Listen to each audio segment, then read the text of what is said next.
Let's watch the most shocking Zack films videos. Your torso would expand outward like a life jacket, and your spine would curve backward. Wait a minute, so we're watching what if you could float like a duck? Back to the video. So you could sit upright on water instead of tipping forward. Your legs would move farther back like paddles, helping balance your body on the surface. Oh, and air pockets would form inside your body, making you lighter for your size. Now, thousands of feathers would grow across your body, keeping cold water out and trapping warmth inside. And with all these changes, you can finally float like a duck. Wow, that's so interesting. I never knew that's how a duck works. I wish I never saw that. Well, you're gonna wish you never saw the next one. If you removed your nose and made your air hole way bigger, you might think you could smell everything for miles. But your smell receptors are actually super high up in your skull. And without a nose to guide air up, most of it would just go through your throat, while only a tiny bit slipped into the smell receptors. Instead, your nose would have to be way longer, with curved passages inside to guide the smells up. Now you can smell more, but you would look terrifying. That was disgusting and educational at the same time. I'm half impressed and half traumatized. So if you look like Pinocchio, you're gonna smell a burger from 2 miles away. Her glass eye suddenly imploded as she started crying blood. You see, when the glass eye was created, it was hollow in the center, and as it cooled, the trapped air shrank, leaving a low-pressure space inside. Now, some think a change in temperature suddenly shifted the air pressure, causing it to implode. This sucked glass back into the prosthetic eyeball, along with tissue from the eye socket, trapping the glass eye with suction until doctors pried it out. And this happened to over a dozen patients until they finally switched to acrylic. Now I actually wish I never knew this. My skin is crawling. That's what they used to use back in the day. Glass eyes, but they switched to acrylic for obvious reasons. That's just disgusting. I'm so sorry for everyone that went through this. Well, the next video is gonna be even more shocking. If you shoved a baby's head into a box like this, would it grow into the shape of the cube over time? I mean, farmers do this with watermelons, which forces it into a satisfying cube shape. That's so why true. wouldn't this work on a baby? Well, a baby's head has soft gaps between bone plates, which lets the skull expand as the brain grows. And technically, their skull would start to deform, but inside a watermelon is soft fruit, which can easily fill the square mold. Bone plates, on the other hand, would cause the skull to be flattened in some spots, while other areas bulge outward. This could create extreme pressure, which the baby probably wouldn't appreciate. Conclusion: don't shove a baby's head in a cube mold, because they're not gonna have a Roblox head after. That's just disgusting. Are you feeling disturbed? Pretty much, yeah. Well, we got even more videos. As the dentist moved in to drill, the man began to panic because he hadn't been numbed yet. Now, the dentist was out of laughing gas, so he made a call and a group of penguins waddled into the room. They started pooping all around the dental chair. You see, when king penguin poop breaks down in the soil, bacteria can release nitrous oxide, also known as laughing gas. But to make enough, the penguins would need to poop non-stop for about 3 months. And by the time there's finally enough gas in the room, the floor is covered, the smell is unbearable, and the dentist is breathing it too, which means the guy drilling into your teeth would also be high. This is obviously a hypothetical story, but oh my gosh, that was the craziest one I've heard.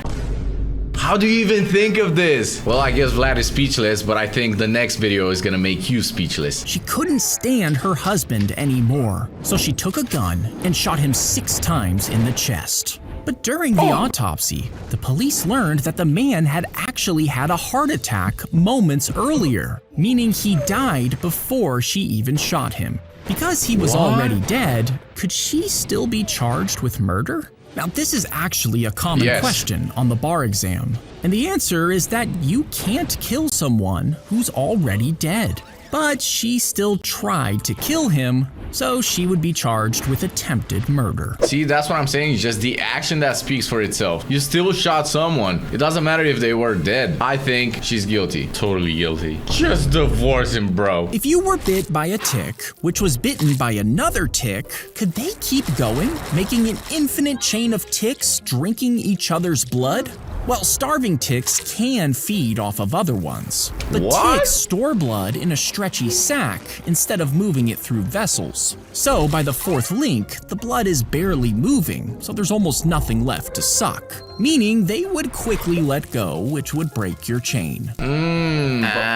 But what if the first tick like keeps sucking blood until there's blood on the last tick? Infinite tick sucking chain reaction. That's absolutely gross. I wish I never saw that. Well, don't worry, Chris. We got a lot more videos to watch. But before that, you guys have to like this video and hype it up. Really helps us a ton. Now, buckle up. When the robber threw the brick, it bounced right off the window. So he walked over to pick it back up, but at that exact moment, his partner threw a second brick, and it smashed straight into his head. He immediately collapsed to the ground, so his partner had to drag him away from the scene. But the whole thing was caught on security camera and uploaded online. Meaning, before police even identified him, millions of people were already laughing at their failure. Wow. This reminds me of the two thieves from Home Alone. Exactly. Two very clumsy robbers. If you ate a firefly, would it light up in your stomach? And how many would you have to eat in order for you to glow? Well, inside a firefly's body, special chemicals mix with oxygen to create that familiar glow. And to match your body weight, you would need to eat around 53,000 of them. But since your stomach is full of acid, there's no oxygen to react with, and the chemicals would just be digested. But even if they stayed intact, your body isn't built to activate them. And since they're toxic, you would actually just end up poisoning yourself. Aw, that's so bad. So we can never become glowy humans? I thought I could actually become a human glowstone. Well, the last story wasn't real, but the next one is. His hand was pulled into the grinder, cutting off most of his index finger. And as it was healing, he broke his middle finger, leaving it severely bent. But the boy still wanted to play baseball. So after it healed again, he learned to grip the baseball with the stump tucked underneath, while holding it tightly with his crooked middle finger. This put extra pressure on the ball, and when he let go, it spun rapidly in the air, while curving downward. This made it extremely difficult to hit, and he became one of the best pitchers of all time with only 3 normal fingers. Wow, that's so interesting. A blessing in disguise. When you think you have a disadvantage, but in reality you're just better than everyone else, you can give a quick spin to the ball and every single time it's just gonna go the other way. That for sure gave him a hidden advantage. That's a great superpower. Well, that story was beautiful. Yeah. Let's snap back into something more shocking. It is time to find out who's the murderer. You're a detective, and you find an old man dead in his recliner. The neighbor called it in, said the front door had been open for days. The coroner says it was heart failure, but you notice his fingernails have faint white banding. The tox report came back positive for arsenic, enough to kill slowly over weeks, mimicking heart failure perfectly. You want to check his water, but you can't find the well. You ask the neighbor if he knows where it is, but he says he barely even knew the guy. You drive to the next property to ask another neighbor, but there's no one there. You try the next one, same thing. Every lot on this ridge is empty. So you search yourself, and 40 yards past the tree line, hidden in the brush, you find it. And beside it, you see boot prints in the mud. It looks like size 13. The old man wore 9s. Inside the shaft, you find a slow-dissolving arsenic compound designed to poison every glass of water he drank. You pull the property records of this area, and suddenly, those empty plots make sense. That one neighbor owns all of them. He had bought every lot on this ridge except the old man's, who was the last holdout. You go back to the neighbor to ask a few more questions and notice a pair of big muddy boots sitting on the porch.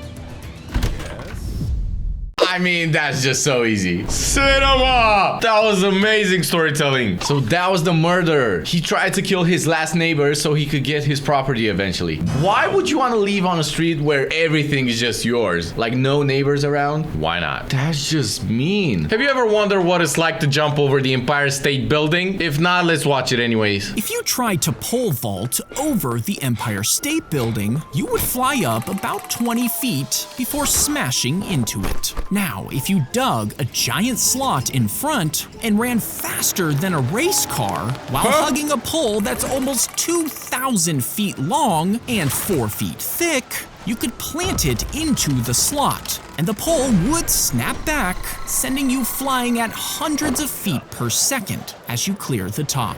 To survive, you would need a foam mat the size of a large building, but even then, the force would be so great, you would probably faint before you even hit it. Okay, so it's not possible. But wait, it didn't say you were gonna die. You're just gonna faint. Yeah, someone from Red Bull has to do this. Someone is gonna faint from the G-force, but it is possible. Technically, you just gotta run at the speed of light. Yeah, and carry like 100,000 tons pole in your hand. Yeah, totally doable. Yeah, thank you, Zack Films. He stuck the needle into the man, watching in glee as the blood flowed up the tube and into his arm. You see, he believed that if he filled up his body with the blood from younger people, he could make his body younger than before and even live forever. So he became obsessed, drawing blood from his students and other volunteers. And finally, after 11 blood transfusions, he noticed that his hair was growing back, while his eyesight was getting better. He wanted more. But on the 12th transfusion, the young man was sick with 2 different diseases, and their blood types didn't match. He got very sick and died, all because of the obsession he thought would make him live forever. Didn't you check their blood types? Yeah, like that's the main reason why you probably died. That's why we have different blood types. You can't have a donor that's not compatible with your blood type. Good story though. You think you're a smart scientist? Well, you're not. You just died. That's what you get. She put the squishy toy into the microwave and turned it on after she saw videos online claiming it made them extra soft. Inside the toy, the thick liquid started heating up, but when she pulled it out, hot goo burst out of the cube, exploding across her face and chest. It clung to her skin as her father desperately tried pulling it off. Doctors had to place her into a medically induced coma because the burns near her mouth could stop her from breathing. But after months of recovery, she did survive. Oh my gosh, this is so sad. Guys, please don't replicate whatever you see online. Please don't microwave stuff. That's not food. I'm just glad she's okay. At least she was safe. Yeah. And you know who else is safe? The man that got saved by another man from a train. He had a seizure, then got up and fell onto the train tracks. A stranger jumped down to help. The train was rushing toward them, and they could both be killed if he tried to pull the man out. So he rolled them between the rails instead and pinned him down with his own body in case he seized again. As the train passed, it was so close that it nicked the cap off his head before it screeched to a stop. And both men survived thanks to one heroic stranger. Oh my goodness. I didn't expect that. I thought the men would just pull him out, but apparently not. They stayed there. I would never do that. I would never do this.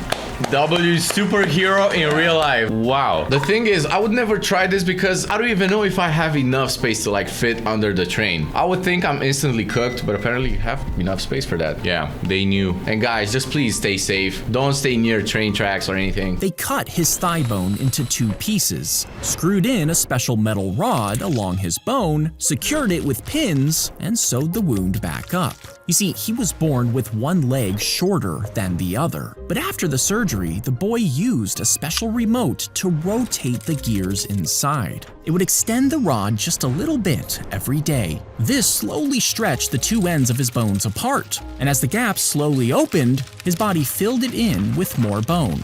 and after several months, his leg was longer than before. Humans are geniuses. Yeah, like how do you even think of this? By the way, guys, we come from the Stone Age, where we used to like go on a field with sticks and stones in our hands, just throwing at each other, and now we have this. Some humans are just so intelligent. We went from playing with sticks and stones to creating Bluetooth and Wi-Fi. If you installed a USB port into your arm and plugged your phone straight in, would it actually charge? Because your nerves fire electricity? Well, if you measure the electricity in your skin, it's about 1/1000th of a volt. And your phone needs 5 volts to charge, which is 5,000 times what your body produces. At that rate, a full charge would take 2 million years. But if you plugged in a watch like this instead, it would take about an hour to power it. For only 1 second. What type of watch is that? Anyways, why would you have a USB port in your arm? What's that in your arm? Oh, it's just a USB port. Too bad it's not a C port. Nothing crazy. You know, I got the new iPhone. I need the Type-C. USB, come on, bro. Oh yeah, he didn't have the Type-C. Bro, you gotta patch it. Yeah. If you grew 4 times bigger, you might think you could leap over houses or shove cars out of your way. True. But it would actually take much longer for your nerve signals to travel through your body. So you would react slower and move like you were in slow motion. And when you scale up like that, your body doesn't just get 4 times heavier, it gets over 60 times heavier because your volume increases in every direction. But your bones don't scale the same way, meaning taking a few steps could fracture your bones, and your spine could collapse under your own weight. You don't gotta ruin the fantasy, all right? Yeah, I was about to say like the whole hypothetical is not even real. Like, yeah, but technically the bones, they couldn't survive. If you become like 4 times larger, just say that your bones are strong enough to keep you steady. Yeah. If a gorilla pulled the rope against a group of kids, you might think it would send them flying into the air with one yank. Yes. But tug-of-war is actually about how much grip you have on the ground. And if the rope overpowers your footing, you'll start to slide. So, if 10 kids were pulling at the exact same time, each child would put more weight into the ground than the gorilla, and their combined grip would be strong enough to win. But even if one person was out of sync, they would all fall over each other. I've played these games before! Everybody! We can do this! Guys, I hurt my pinky from tug-of-war. Do you see that? It's from tug-of-war. Oh yeah, we played tug-of-war yesterday. You'll see it next month. If you try to get a snack, the fridge will lock itself shut as a camera on the door tracks your body and requests that you perform a specific dance. What type of AI fridge is this? Now, most people would just walk away, but if you do complete the dance, the fridge records the whole thing and sends it to your group chat, so your friends can watch you dance for shredded cheese at 2 a.m. Then they vote on whether you deserve the food. And after they all vote no, well, the fridge keeps the door locked while replaying your desperate little dance on screen. That would be amazing! Can someone please create this fridge for real? That's actually such a smart way to stop late night snacking. Getting bullied by a fridge must be devastating. Imagine putting all your effort into that silly dance. All your friends see it and they still vote you don't get your snack. And they're gonna vote that every single time because they just don't want you to have a snack. They might appreciate the effort. Bro, they want to see you dance with your desperate little dance and then vote no. Like, please, I want to open my fridge. Like, no, you're gonna starve to death in your own home. Please. If you mark a line on the mirror for the top of your forehead and the bottom of your chin, you might think that by walking backwards, your reflection will get smaller and smaller, so the lines stop matching. But when light hits the mirror and bounces back, it creates a triangular path with proportions that never change. So when you step away, your reflection actually does look smaller, but so does the mirror. Meaning no matter how far back you go, your reflection will stay the same size in the mirror. Wait, what? This game will test your pain tolerance. When you place your left hand on the pad and your opponent does the same, a ball bounces back and forth on the screen while you control a paddle with your right hand. But if you lose the point and it hits a pain symbol, a small whip strikes your hand. The pad can also release heat and electricity with each point missed. And the game only ends when someone pulls their hand away, turning the whole thing into a test of endurance. I would totally play that. I don't know how to feel about when it shocks you. I hate being shocked. When I was a kid, I tried to plug in an old fan, and let me tell you, I really got electrocuted right there on the spot, and it feels horrible. Well, if you guys want to watch more videos, just click on the screen right now.